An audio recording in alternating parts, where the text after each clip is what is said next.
તો મિત્રો ભાઈ હવે તમે જ કહો, 600 રૂપિયાની ટિકિટ દરરોજ વ્યવસ્થાઓને એક દિવસ માટે 99 રૂપિયા કરી નાખે તો કોણ લોકો નહીં જાય? એવી જ રીતે મિત્રો આ સ્કીમ બહાર કાઢવામાં આવી હતી ને તેમાં તેની જ મિત્રો 28 લોકોના ભોગ ગયા છે. જો આના ઉપર આપણે કાયદેસરની કાર્યવાહી નહીં કરીએ તો મિત્રો આવનારા ટાઈમમાં એવી ઘણી બધી ઘટનાઓ ઘટી શકે છે.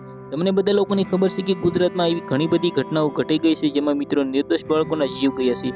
સૌથી પહેલા વાત કરીએ તો સુરતમાં મિત્રો જે તક્ષશિલા ઘટના બની હતી તેમાં પણ બાળકોના જીવ ગયા હતા. સાથે મિત્રો વાત કરીએ તો હરણીકાંડમાં પણ જીવ ગયા હતા. વિડીયોને વધારેમાં વધારે લોકોને શેર કરો, કારણ કે મિત્રો બધા લોકો જાગૃત થઈને આવા લોકોને કાયદેસરની કાર્યવાહી થવી જોઈએ. કારણ કે મિત્રો સૌથી વધારે મિત્રો આ લોકોનું વાંક કહેવાય, કારણ કે મિત્રો આવા લોકોના કારણે હાલના ટાઈમમાં સ્કીમો બહાર કાઢવામાં આવતા હોય છે અને વધારે લોકોને આકર્ષિત કરીને ભાઈ બધા લોકો વધારે એમ કે ત્યાં આવે અને મિત્રો તે ફાયદો મેળવી શકે. જે આ મિત્રો તમને બધા લોકોને ખબર છે કે હાલના ટાઈમમાં તેને ગ્રેપ્તાર કરી લીધા છે, પણ આવનારા ટાઈમમાં આપણે જોવાનું રહેશે કે તેની સાથે શું શું કરે છે. કે જો મિત્રો વાત કરીએ તો કોર્ટમાં મિત્રો મંજૂર કરવામાં આવ્યા છે અને જો જામીન મળીને છૂટશે તો મિત્રો હાલના ટાઈમમાં ગુજરાતમાં સૌથી મોટું આંદોલન થઈ શકે છે.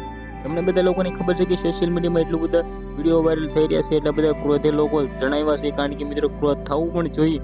કારણ કે મિત્રો એક નહીં બે નહીં પરંતુ મિત્રો ત્રણ એવી ઘટનાઓ ઘટી ગઈ છે.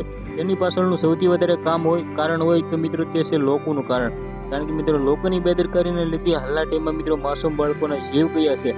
વિડીયો વિશે શું કેવું છે કમેન્ટ કરવાનું બિલકુલ ભૂલતા નહીં, કારણ કે મિત્રો ગુજરાતના અને ભારતના જે પણ ઘટનાઓ ઘટતી હોય છે તેના સરળ ભાષામાં હું તમને બધા લોકોને ન્યૂઝ દેતો હોઉં છું. તો આજના વિડીયોમાંથી આટલી જ માહિતી.